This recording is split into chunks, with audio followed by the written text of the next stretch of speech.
ഇവിടെ നമ്മുടെ കടക്കോടതിയുടെ മുൻ പ്രസിഡന്റ് ഇരിപ്പുണ്ട്. ഞാൻ അദ്ദേഹത്തോട് ഇപ്പോഴത്തെ നമ്മുടെ മത്സ്യത്തൊഴിലാളികളുടെ വിവരങ്ങളെ കുറിച്ചൊന്ന് അന്വേഷിക്കട്ടെ.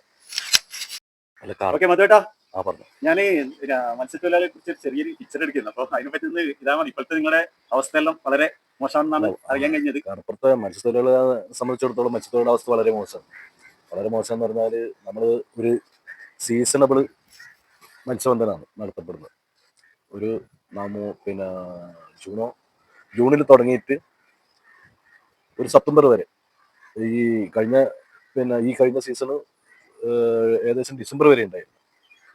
അപ്പോൾ ഒരു 6 മാസത്തെ തൊഴിലാണ് മത്സ്യത്തൊഴിലാളികളെ സംബന്ധിച്ചിടത്തോളം കിട്ടുക.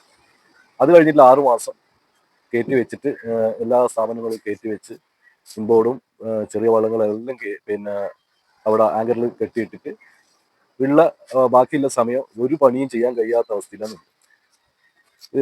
ഇതിന്റെ ശരിയായ ഒരു വശം എന്ന് പറഞ്ഞാൽ ഹാർബർ ഇല്ലാത്തതാണ് മെയിൻ പ്രശ്നം. ഹാർബർ ഉണ്ടെങ്കിൽ ഈ ട്രോളിംഗ് വലകൾ ഉപയോഗിച്ചിട്ടുള്ള പണിയെടുക്കാൻ പറ്റും.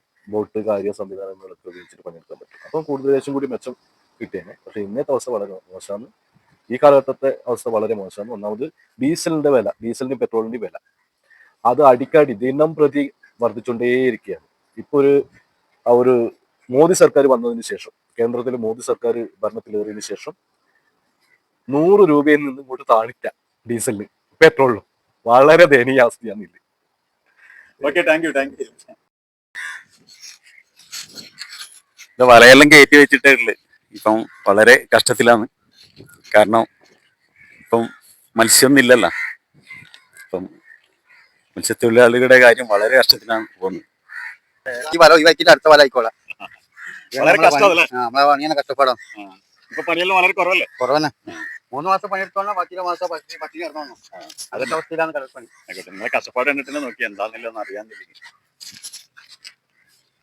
ചേട്ടാ, എന്തുണ്ട് വിശേഷം? ശേഷം സുഖം തന്നെ. പണിയില്ലാണ്ട് കഷ്ടപ്പെടുന്നു. ജീവിക്കാൻ വേണ്ടി ഇങ്ങനെ ഒരു പണിയെടുത്ത് ഇപ്പം മുന്നോട്ട് പോകുന്നു. ഇപ്പം പൊതുവെ മത്സ്യം എല്ലാം വളരെ കുറവാണ്. കടലിൽ മത്സ്യമൊന്നുമില്ല, എല്ലാവരും തിരക്കാണ്. നമുക്ക് കുറെ തൊഴിലറിയത്തുണ്ട്. ഈ പണി ചെയ്ത് ഇതെല്ലാം എടുത്ത് വിറ്റ് നമ്മളെ ജീവിത ചെലവ് ചെയ്യാൻ വേണ്ടി പോകുന്നു. അങ്ങനെ മത്സ്യത്തൊഴിലാളികൾ വളരെ വിഷമത്തിലാണ് ഇപ്പോഴുള്ളത്. കടപ്പുറത്തിൻ്റെ അവസ്ഥ നോക്കി, നായകളും കാക്കകളും ഇങ്ങനെ ഒന്നുമില്ലാതെ അടികൂടി കളിക്കുകയാണ്. ആൾക്കാർ കൊണ്ടിടുന്ന വേസ്റ്റാണ് ഇപ്പോൾ അവർക്ക് ഭക്ഷണമായി കിട്ടുന്നത്. എന്നാലും എത്രയും പെട്ടെന്ന് എല്ലാം ശരിയായി വരട്ടെ എന്ന് നമുക്ക് പ്രാർത്ഥിക്കാം.